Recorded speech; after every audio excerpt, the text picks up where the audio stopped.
Steven Gerrard has been sacked as manager at Aston Villa. You can see where their latest defeat to Fulham leaves the club 17th in the Premier League, just above the relegation zone on goal difference only.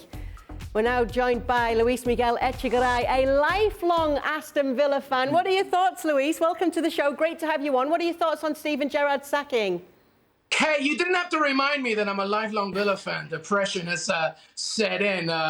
It's a pleasure to be here. Thank you so much. Listen, honestly, when you look at it overall from a contextual perspective, 11 months in after Steven Gerrard took over Dean Smith from Aston Villa, at that point, Villa were 16th, 2 points above the relegation zone.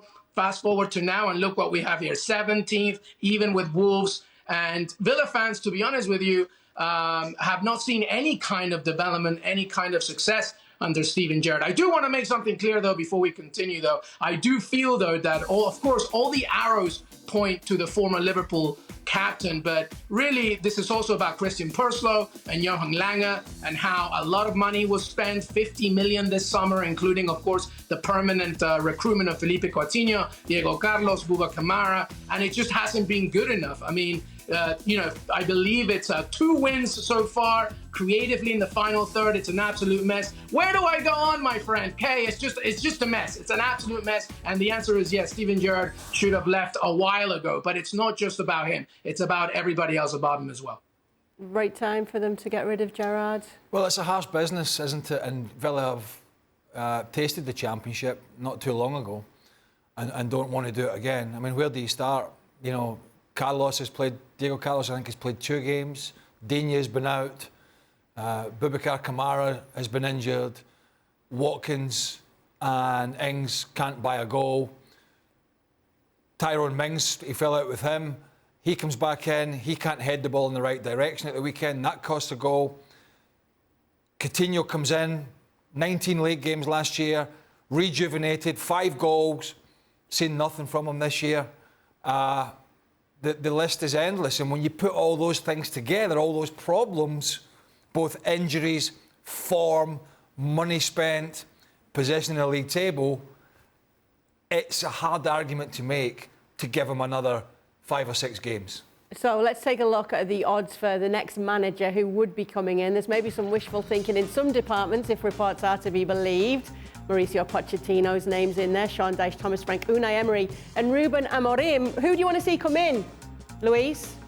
Well, I tell you what, Kay, the one that I really want is not there, and that's Marcelo Gallardo, the River Plate manager, but that's never going to happen. No chance. Mauricio Pochettino, I would actually put even lower in the odds there. I believe from reports and everything that I know, he's not interested in this. He's waiting until the World Cup. He wants to see if he can get a team that's got current European objectives. So from that list, Ruben Amorim, to be honest, is a very good candidate, a very young manager in Portugal.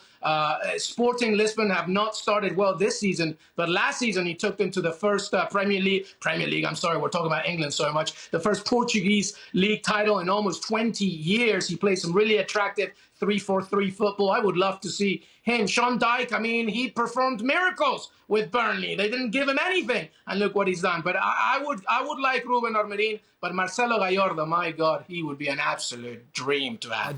I don't think Sean Dyche fits the kind of... I'm not suggesting Villa, who have been a successful club in the past, are necessarily above just trying to stave off relegation, but I think they're looking longer term than that.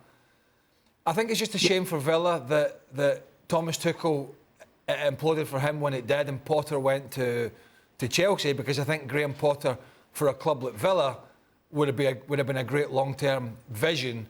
That ship has sailed now. And I do think Thomas Frank at Brentford is a guy who has shown he has the nous to manage at this level.